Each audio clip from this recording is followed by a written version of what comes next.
Hello and welcome back to the channel, it's Iran, and so in today's video we are going to talk about Bar Citizen in China, in which Chris Roberts attended. So there's always a lot of news whenever Chris Roberts go to a Bar Citizen. But before we do that, guys, the giveaways are back, and this month we have a massive shift thanks to Dr. Robin. It's an Ironclad with LTI. How do you enter? You can support the channel on Patreon or via the YouTube Job membership program, or you can enter a video sharing contest on Discord. You can also comment the videos on YouTube by answering the questions I'll be asking later, or you can also get some additional entries on the Glim. You'll find the link in the description down below. Good luck to everyone.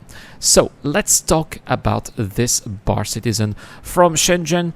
And Chris Roberts first talked about his workday, which apparently is 50% content review. So that's all the work that the developers are doing, and he's saying whether he's pleased or not. Perhaps he's giving some feedback, but there's also 50% administrative duties. Chris Roberts is also the CEO, so he's got a lot of work here, probably tax filing, making sure the company runs properly. It's a lot of responsibilities on his shoulder, and he also said that he takes additional review time on his own time as well whenever he's not officially working.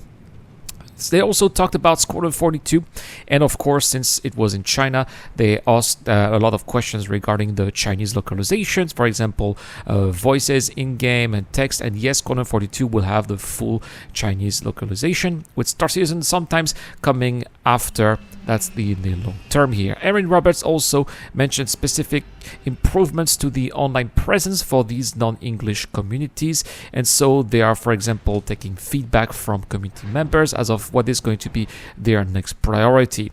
Also, they've noticed that not everybody in China or in Asia overall are enjoying decent pings here. Their server right now is in Hong Kong, but it apparently affects the latency in the Chinese community, but also in other places as well. I live in Taiwan, and my latency is also far from being perfect. I don't think that if they have servers in mainland China, it's going to be helping any further, but they did mention that they are interested in expanding their server capacity and quality in the region, specifically mentioning the potential of working with a third-party Chinese company. So that looks like CIG are looking forward to investing in China, and any foreign companies that invest in China have to set up a joint venture with a local company if they want to do directly any business over there. But they can also delegate their Chinese business to a third party, a local third party company in China that is going to be handling all the Communist Party procedures and regulations, because China is not like in our free world. It's definitely much more complicated, and everything that operates from China has to follow the Chinese Communist Party guidelines, and above a certain size they even must have a Chinese Communist Party member overseeing all the operations of the company. Yes, that is how it works, not to mention that a lot of the revenue that these companies are making are directly going into the pockets of the Chinese Communist Party. But let me know in the comment section down below, guys. I have made a poll in my channel here. Should CIG invest in China further? Please say either yes or no, and that's also the question that you need to answer to in the comment section of this video for this month giveaway. Next, they talk about the engineering and resource network systems here that were mentioned coming with Star Citizen FR 4.0, but they also said just before 4.0. What does that mean? Will there be a 3.25 perhaps? Or maybe it will be coming in the 3.24.1 or 2. That remains to be seen. But long-term plans here is that they want to have team-based communication, giving an example, for example, of a spotting ship that replaces pings to other ships in their party, which would be very useful because not every ship has the same censoring capabilities, so maybe some other ships can censor other ships better, and they would relay that information to the other party members. That's pretty awesome.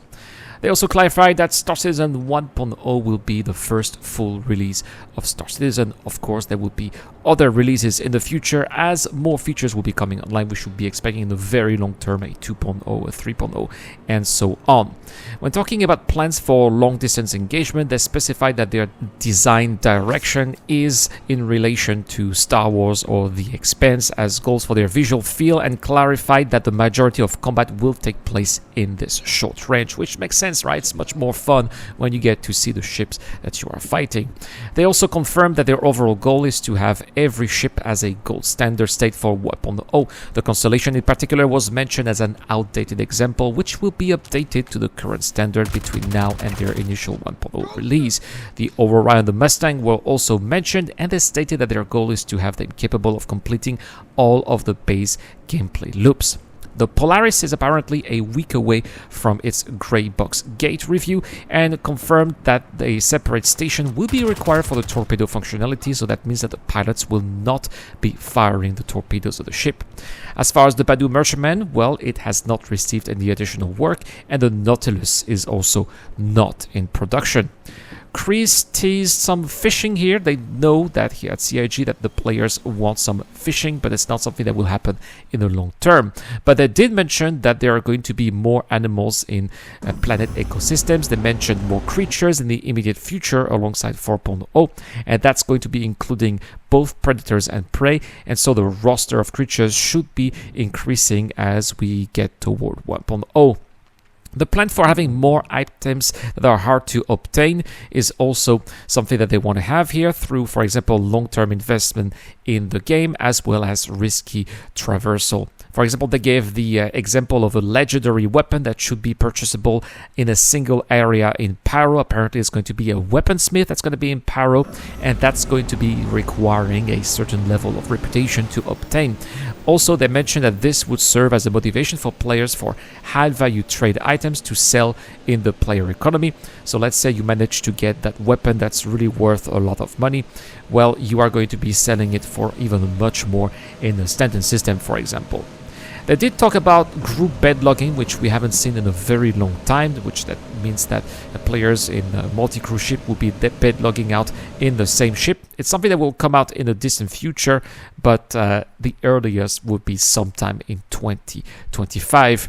Large ships were also mentioned to be planned to have better utilization of their empty space with the introduction of deeper ship interactions like the resource network system. Last but not least, CIG also mentioned bigger plans for the Chinese region, talking about their recent investment for a voice for the region. So it's probably going to be a community manager. Maybe they will be doing some translation of Inside Star Citizen, as well as a new forum moderator, proficient in Chinese. So there we have it, guys. That's what was said here in this Bar Citizen. Apparently this is a summary that was made by Fierce Cat, so shout out to them also for making this available to us. That is all for this video. I wouldn't be able to make all of that without my Patreon and YouTube members, including Dr. Fabin, Zero Kosher, Deploy Boy Fidel, Doki to Docker, and Shadow Rise. I've been Irad. Thank you so much for watching. I'll see you guys in the next one.